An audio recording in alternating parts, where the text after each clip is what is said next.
got a theory. Buffy the Vampire Slayer Season 1 is the perfect metaphor for high school.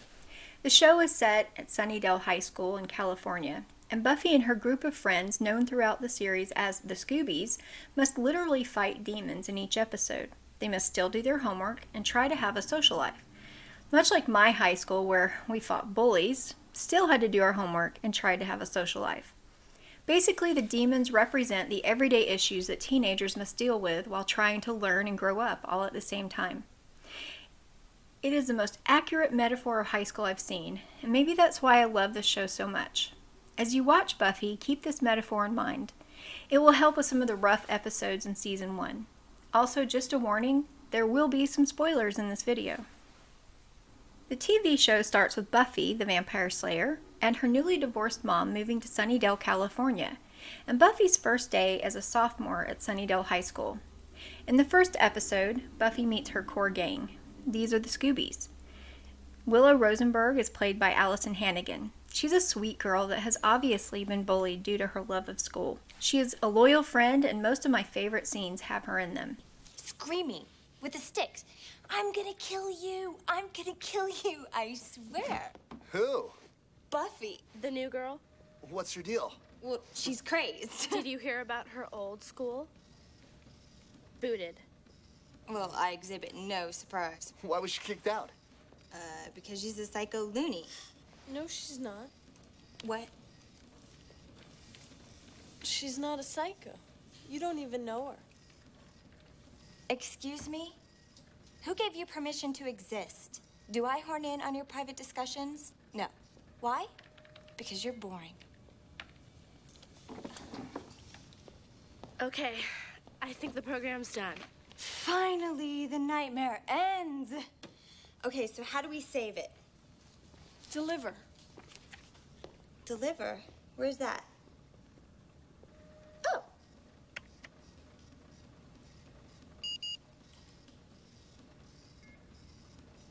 By the way, she has a little crush on our best friend Xander. And speaking of Xander, Xander Harris is played by Nicholas Brendan. Xander is, well, Xander. There really isn't another way to describe him. He is all heart, but he gets frustrated when he doesn't get his way. He wants to protect his friends, but is scared at the same time, which in my book makes him very brave. Then there's Rupert Giles, played by Anthony Stewart Head. He is Buffy's watcher. He is the father figure that Buffy is missing. He is always hyper-focused on her duty as a slayer, and she must force him to understand that she is a teenage girl and wants to be normal too. The power struggle between Giles and Buffy is very interesting to watch. What can you have been thinking? You are the Slayer. Lives depend upon you. I make allowances for your youth, but I expect a certain amount of responsibility, and instead of which you enslave yourself to this cult. You don't like the color? And then there's Angel, played by David Boreanaz. Angel is a vampire with a soul and tries to be good. Before he had a soul, he was called Angelus and was known as one of the most evil vampires to ever exist. Many years ago, he was cursed by gypsies. They gave him his soul as a punishment so that he would wallow in guilt with the memory of everything he did while he was Angelus.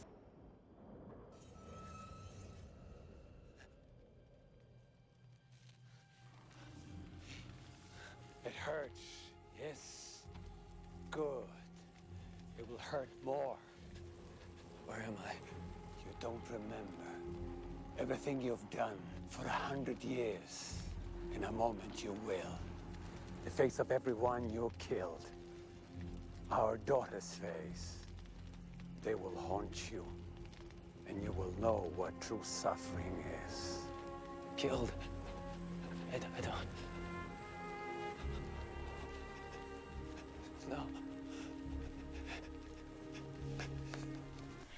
Angel tries so hard to be good and do the right thing, but always keep in mind he's still a vampire.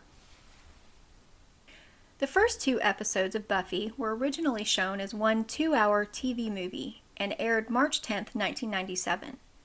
These episodes do a really good job introducing the viewer to the world of Buffy.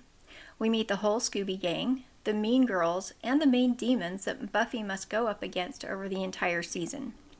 The characters are still new and are developing, but by the end of season 1, we pretty much know who everyone is and what to expect. For a season that only has 12 episodes, a lot happens, and by the end of season 1, we are able to fall in love with both the characters and the world they live in.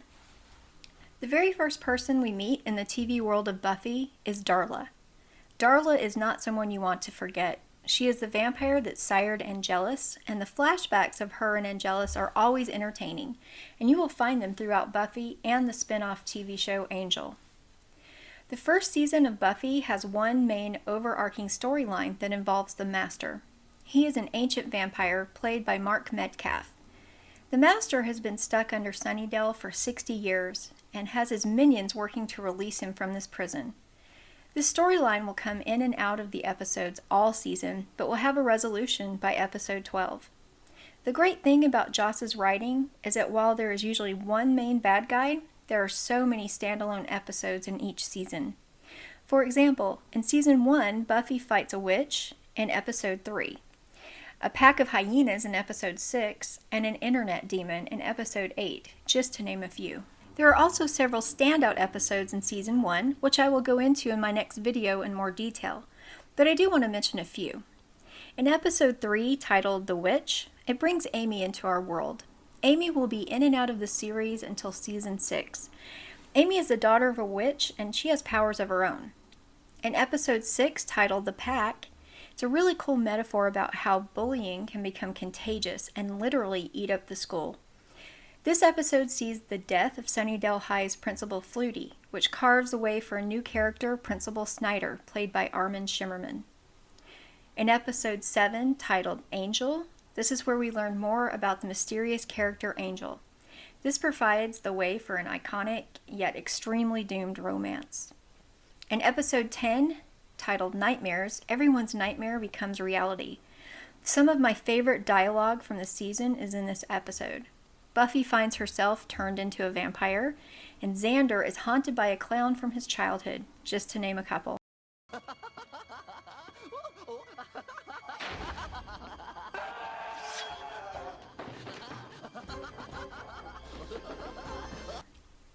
In episode 12, titled Prophecy Girl, the culmination of the war between the Scoobies and the Master, it's also prom night for Buffy, and it's the night she's prophesied to die. Giles, I'm 16 years old. I don't want to die. Also, the season finale. This was just an overview of season 1. Please remember that the makeup and special effects get better as the series goes on. I have a hard time with season 1 because it doesn't hold up as well as the other seasons.